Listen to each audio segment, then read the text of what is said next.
अशी याचं आपण सुद्धा बेटात चिंतन केलं. पण ते आपण 10 वाजले म्हणून 10:30 वाजले म्हणून निघालो, कारण 6 पासून बसलं काकडाला शिव कसे बनले, शिवाचं स्वरूप काय, शिवाचं वास्तव रूप काय, दोघांचं अधिष्ठान एक कसं, आणि दोघांना माया आभास आणि बुद्धी आभासाचा परित्याग भागत्याग लक्षणा सांगायचे राहिले. वाच्यार्थ त्याच्यामध्ये सगळं येतं, बुद्धी आभास आणि कुटस्थ हे जीवाची व्याख्या आहे. हे काय आहे? जीवाची म्हणजे अविद्येमध्ये चैतन्याचं प्रतिबिंब. ही तुमची भाषा साधी विवरण करायचं मते बिंब प्रतिबिंबवान. परंतु अंतःकरण अवच्छिन्न चैतन्य, अंतःकरण अवच्छिन्न चैतन्य म्हणजे जीव व्यापक चैतन्यातून त्या बुद्धीनं त्या भगवंताला अर्थ केलं. अंतःकरण अवच्छिन्न बाजूला गेलं, ते त्या वृत्तीला अधिष्ठान झालं आणि त्या भगवंताचा आणि त्या बुद्धीचा संबंध झाला. जीव म्हणते त्याला. समजून जा, हा गाभा वेदाचा, मार्ग मोक्षाचा, अनुभव सुखाचा, प्रयत्न अज्ञान निवृत्तीचा आणि अनुभव त्या व्यापक सत्तेचा. छोटा हे लहान नसतंय. हा अनुभव आणि हा भाव. भाव म्हणजे जन्म आणि मृत्यू.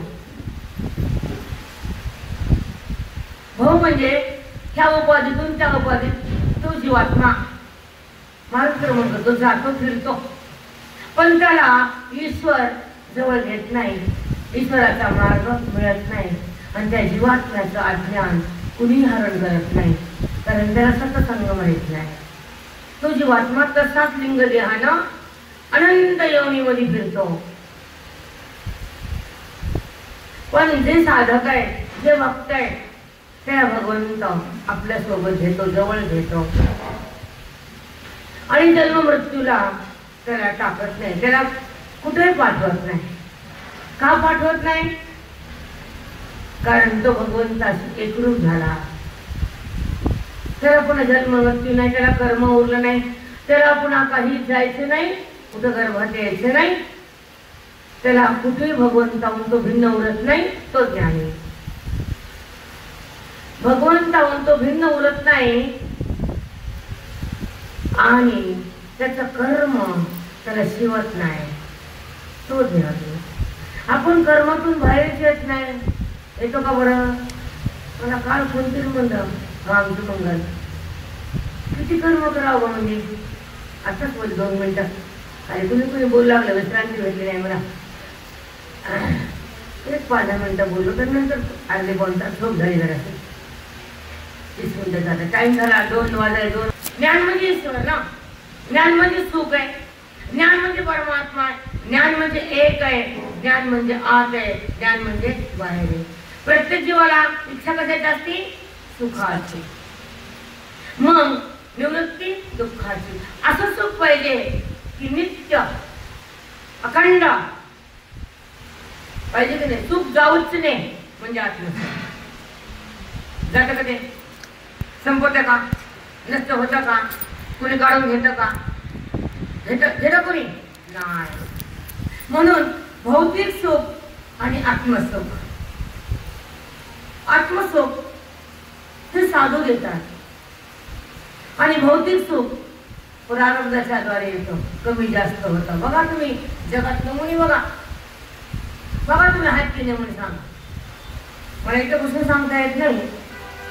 काही ठिकाणी मुलींच्या घरी काही भरपूर असतं, पण अशी वेळ ती काहीच नसतं कोणाच्याकडे. लक्ष्मी टिकत नाही, हे लिहून ठेवायचं.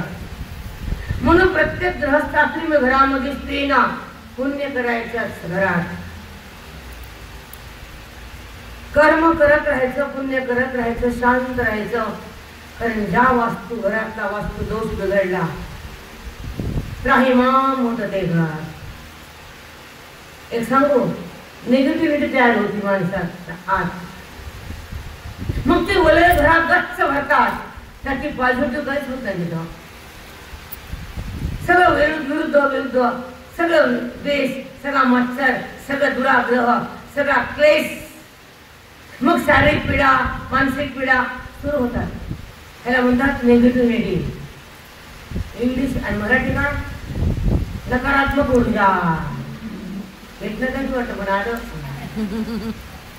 सकारात्मक ऊर्जा सुंदर असते. सकार म्हणजे स म्हणजे सत आणि सत म्हणजे आनंद. हे भाषेत बोलतात पण आम्हाला हे कळतं. ते लोक बोलतात सकारात्मक.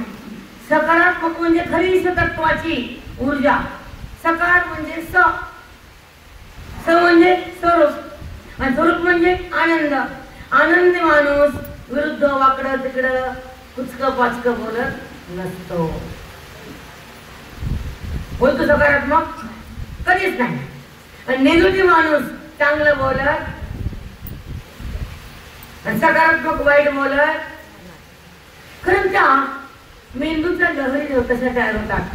सकारात्मक व्यक्ती नीट लवकर होत नाही. नकारात्मक ज्यांची निगेटिव्ह व्यक्ती ना ते असं होत असतं आणि ते चांगलं नसतं आणि ते होत नसतं. फवाड चांगलं होतं त्या हा म्हणतो कधी वाईट. खरं ऊर्जा कोणती? नकारात्मक वृत्ती तशी घाण असते ना. नाही नाही नाही नाही. कारण तसं वलय तयार केलं असं त्यांना. म्हणजे एनर्जी कोणती? नकारात्मक आणि सकारात्मक. हा होईल आहे चांगलंच होईल असं जर म्हणलं तर चांगलंच होत असतं. कारण वाणी सरस्वती आहे. कधी नाही तथास्तु म्हणतेच आणि कार्य करते. तुम्हाला एक सांगा, मी पण साधक होते, मी पण शिकत होते. विटाळे एकदम मुळत साधना केली की नाही? सत्संग झाला की नाही? आमच्याकडे अध्ययन झालं की नाही? काही तुम्ही काय उडून नाही बेटा. साधनेच्या द्वारे एक ऊर्जा तयार होती. शक्ती म्हणतात त्याला.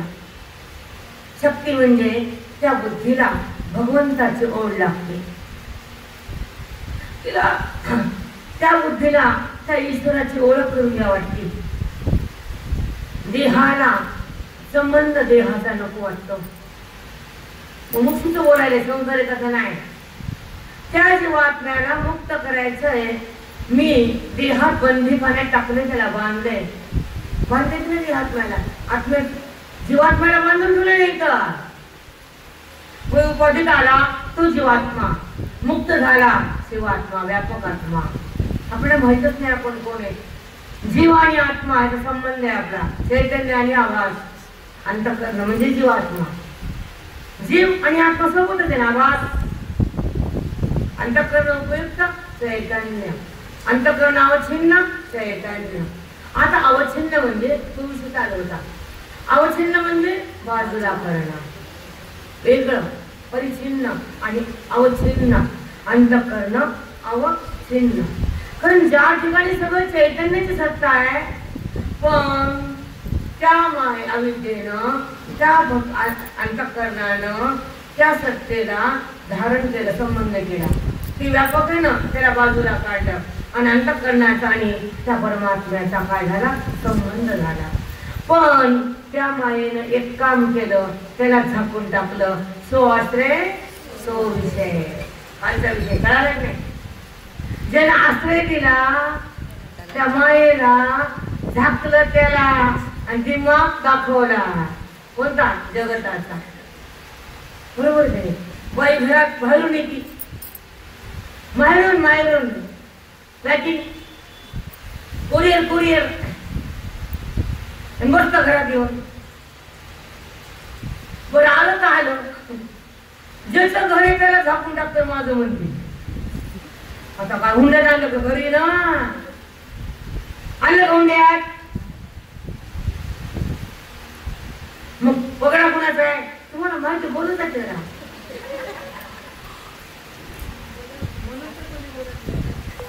हा बघा वाटतं ह्याला बोलता येत नाही. अंतःकरण अवच्छिन्न चैतन्य.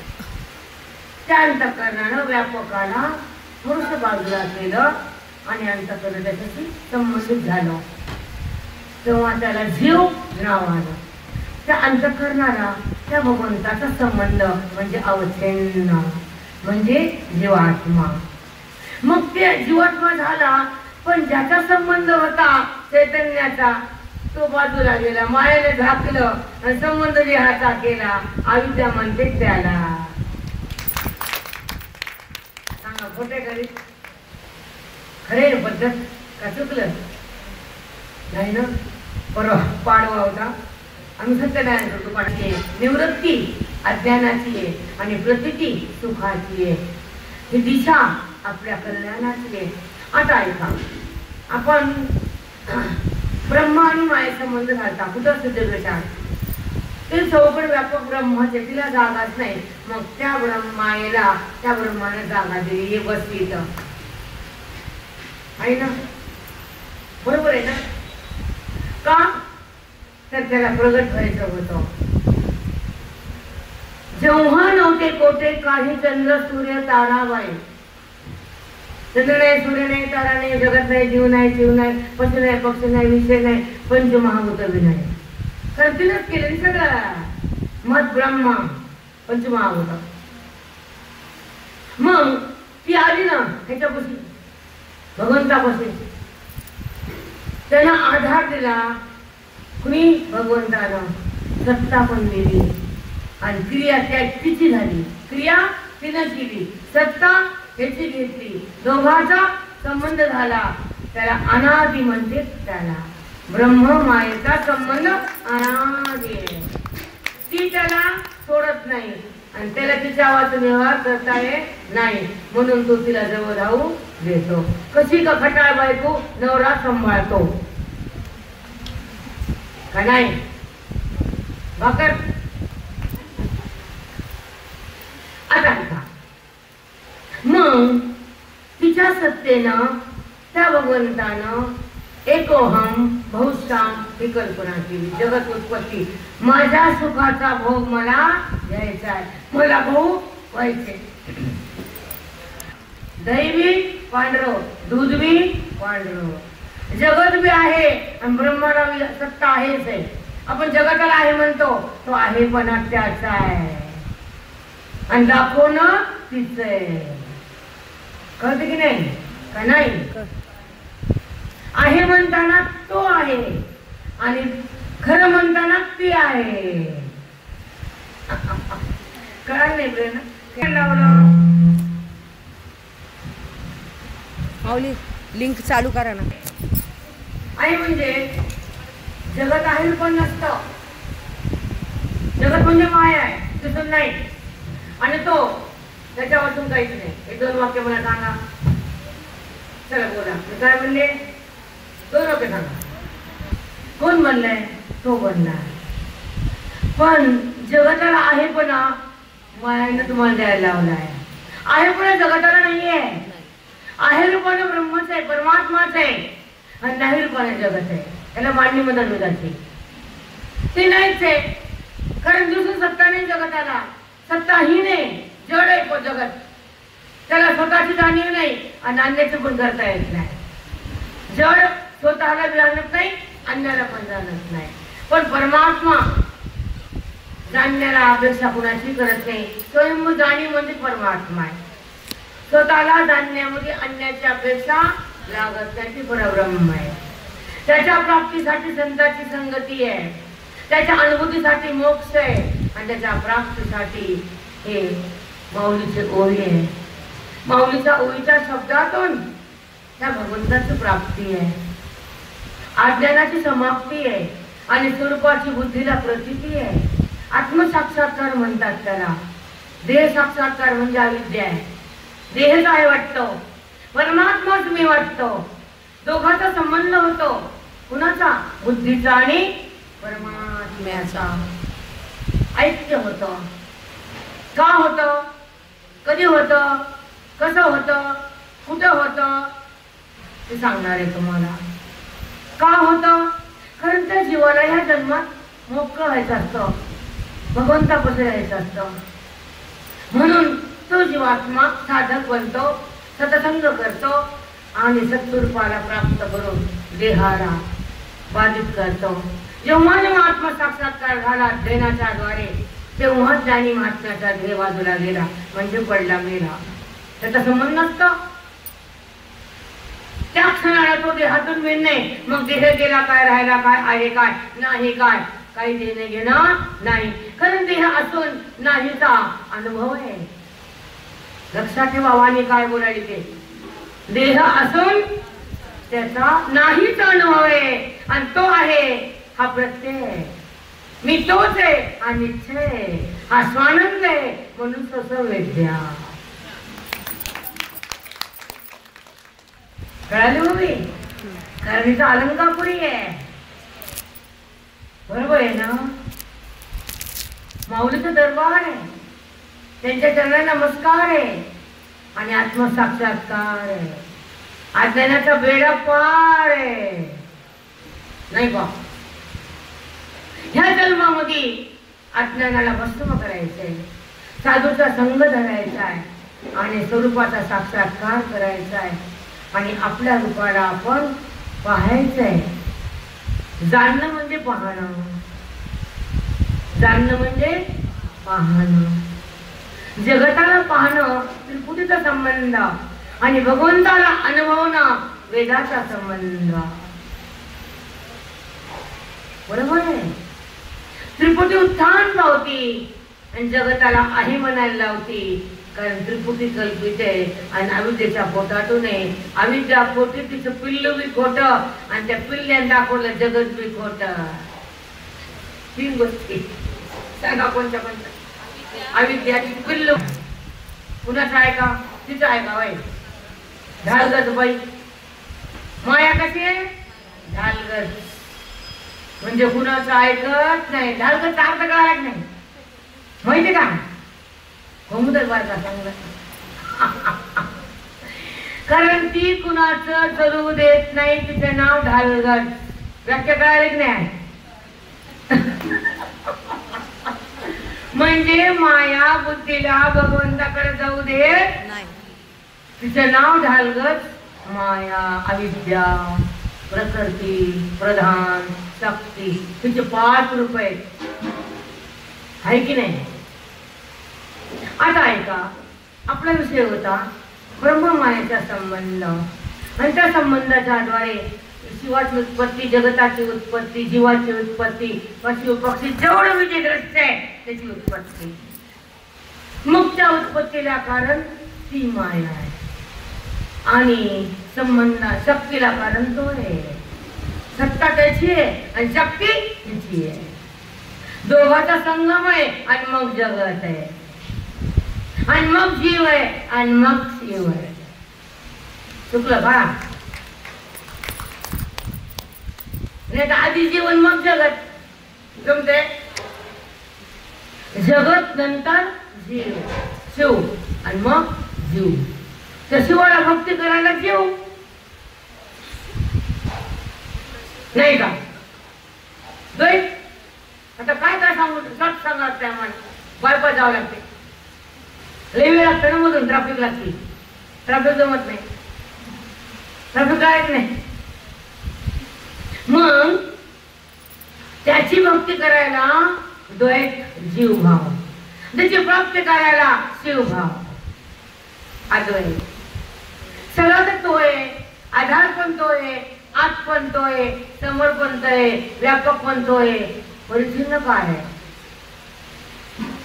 दिसून जगत नाही, आणि परमात्म्या वाचून जगताला स्थानच नाही.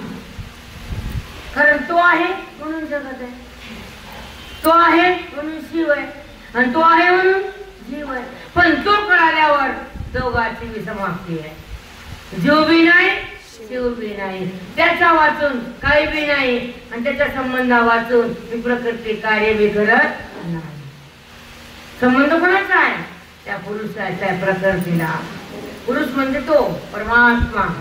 आत अधिष्ठान झाला, व्यवहाराला सहकारी बनला, तो सत्ता रूपाने त्या बुद्धीला आधार झाला, आणि प्रकृतीनं कार्य करायला सुरुवात झाली. म्हणून प्रकृती पुरुषाचा संबंध. कारण सांख्ययोगच्या मध्ये प्रकृती पुरुषाचं विवेचन आहे. आता एक काम करू आपण, 2 वार ठरवू. त्या दिवशी ज्ञानेश्वरी बनवा आणि विचार सांगा, ओळखून प्रेम करा, ओळखून संसार करा, त्याला ओळखून. त्याला ओळखलं नाही, दुनिया बी केली, काहीच काम असं नाही. मग योग जागृती येणे नव्हे, वायाची उपाधी दंभ. दंभचा अर्थ कळतच नाही, अभिमान कर्माचा. वायाची उपाधी दंभ धर्म. हरिपाठात पण सगळं काय आहे नाही असं नाही. आता पुढचं ऐका, आपण काय म्हणलं होतं, तत्वमसी महावाक्यातलं ऐकते सांगायचं राहिलं. वाच्यार्थ आणि वाच्यवंश म्हणजे लक्ष. जीवाचं तर काय सांगितलं तुम्हाला मी, काय व्याख्या? अंतःकरणात अविद्य प्रतिबिंब किंवा अंतःकरणावच्छिन्न चैतन्य आणि माया अवच्छिन्न चैतन्य. शिव कसा बनला, जीव असा बनला. आता बुद्धी आभास, अंतःकरणामध्ये चैतन्याचा पडलेला आभास, त्याला म्हणतात जीव. आणि मायेमध्ये पडलेल्या चैतन्याचा आभास, त्याला म्हणते शिव. मग बुद्धी आभास आणि माया आभास हे दोन्ही काय झाले? वाच्यार्थ, वाच्यंश म्हणा. आणि त्याचा जो आधार आहे चैतन्य, इकडे बुद्धीला आधार कुठं असतंय? इकडे जीवाला. इकडे शिवाला आधार नाही, ब्रह्म. मग दोघं एकच आहेत ना. कारण इकडे मायेत पडले प्रतिबिंब चैतन्याचे आहे आणि इकडे पडले प्रतिबिंब अविद्येत चैतन्याचंच आहे. बुद्धी आभास जीव, माया आभास शिव. आम्हाला उपाधी टाकायची आहे, नीट ऐकायचं पुढे. आता बुद्धी आभास आणि माया आभास ज्ञानाने निवृत्त होतो. माया म्हणजे शक्ती त्याची. माया विद्या प्रकृती तुम्हाला सांगितले का आता? तिचे रूपच वेगळे वेगळे वेगळे, पण ज्ञानाने तिचा बाध होतो मायेचा. हे तुम्ही ऐकलेले. ज्ञानानं, श्रवणानं, वेदानं, बोधानं, गुरुनं, गीतेनं, माऊलीच्या ज्ञानानं कुणाचा बाध होतो? मायेचा. नाम जगताचा, देहाचा. दृश्य तेवढं माया आहे आणि तो आहे तो एकच आहे आणि त्याच्यावर सगळं भिन्नच आहे. दिसून त्याला रूप नाहीये आणि असून ते कळत नाहीये. तो आहे पण आहे रूपानं सत आहे, नाही रूपानं जगत आहे. असत आणि परमात्मा सत. असत म्हणजे दिसून नाही, सत म्हणजे त्याच्या वाचून काहीच नाही. खरं सत म्हणजे खरं. सत म्हणजे विकाराबाधित. सत म्हणजे परमात्मा. सत म्हणजे एक. सत म्हणजे अद्वितीय. सत म्हणजे व्यापक. सत म्हणजे मी. सत म्हणजे आहेपणा. असत म्हणजे नाहीपणा. मग त्या मायेनं नाहीला आहे केलं आणि आहेला झाकून दिलं. तिचं काम झालं. असा मी आता आली. मरुस्त दक्षिणा कळाली की नाही? असा मी. शिष्या म्हणायचं पहिला होते ना, करते ते शिष्या. आता गेलं सगळं ते. आता प्राप्ती झालं. ते म्हणायचे विद्यार्थी ते माझे गुरु आहे. तुम्ही म्हणा गुरुजी म्हणायचे, मी कुणाचा नाही. मी सिद्धच होत नाही, तुमचा कुठला. ही भाषा त्यांची. तुम्ही म्हणा मला माहित नाही, पण मी मंत्र कोणाच्या बापाला देत नाही. फक्त काकाला देता, तुमच्या आईला मी दिला. ते ऐकतच नव्हते. आणि ईश्वराचा माया आभास. दोघांचा अधिष्ठान चैतन्य. इकडं कुठ असते, इकडं चैतन्य. दोघं एकच आहे. कुठ असतं म्हणलं ते त्याचाच अंश आहे. गुळाची ढेप, गुळाचा खडा तुकडा पडलेल्या बाजूला. पण तुकडा त्याला काढला बाजूला केला, पण गुळाचं रूप बदललं का? तसं त्याचेच आपण अंश आहे. आपलं बदललं का? आपण बदलून घेतलंय. ढेप आणि तुकडा बाजूला गेला, बदलला होय ते. मग तुम्ही का बदल केला? अविद्या झाली. तुम्ही भिन्न झालात ना. तुकडा अखंड आहेत का? ज्ञानानं अखंड होतो आणि भेदानं बाजूला जातो आणि वेदानं जवळ येतो, श्रवणानं मुक्त होतो. आणि ज्या भक्तीनं त्या भगवंताशी समरस होतो तत्वाशी. आता ऐका, मायाभास बुद्धिआभास, जीवाचा मायाभास वाच्याहूस आणि ईश्वराचा मायाभास आणि बुद्धिआभास, ह्या दोघांचा त्याग म्हणजे उपाधीचा त्याग. त्याची उपाधी माया, आमची उपाधी अविद्या. दोघांचा त्याग केला भाग त्याग लक्षणा. आणि खाली उरलेलं लक्ष इकडं कुठं असतं, इकडे चैतन्य. दोघं एकच आहेत, करायची गरज नाही. पण उपाधीचा त्याग केल्यावर दोघं एकाची अनुभूती, पण उपाधीचा स्वीकार केल्यावर जगताची अनुभूती. खूप सुंदर अनुभूती. उपाधीचा स्वीकार केल्यावर जगताची अनुभूती. मला मग द्यायचं बघा, खोट्याकडे जायचं का खऱ्याकडे राहायचं बघा. खोट खोट ते त्रास देत आहे. वंडर घेतलेले पोरग टिकते वय करा. पोरग काय घेतलं वंचित नव्हतं म्हणून लई बेकार ही कल्पना आहे जुन्या लोकांची. कधीच वंचित घेऊन ये वंचित बुजावून. बापाचं कुळ बंद करायचं किती पाप आहे. कारण आपला पण वंश पुन्हा खंडित होत असतो म्हणून वंटी पिंटी घेत जाऊ नये. वंटी फाडत असते माती कळलं पळलं. मग काय टाकलं, आभास बुद्धी आभास टाकला, माया आभास टाकला, उपाधी. काय घेतलं, लक्ष एक केलं नाही. हायच समजून घेतलं. चैतन्य आणि कुटस्थ, ढेकूळ आणि ढेप. तुटली होती तुटली, बघलं गेली, दोघं एक झाले. म्हणजे महावाक्यानं तत्वमसी म्हणाल ते तू आहेस. दोघं एक आहेत. भागत्याग लक्षणा केली, बुद्धी आभास माया आभास बाजूला गेले. चैतन्याची सत्ता प्रगट झाली, वृत्ती स्वरूपात विलीन केली आणि त्या परमात्म्याची प्रतीती आली. देहभावाची निवृत्ती केली आणि त्या ठिकाणी अज्ञानाची समाप्ती झाली. त्याला म्हणतात महावाक्याची अनुभूती आली.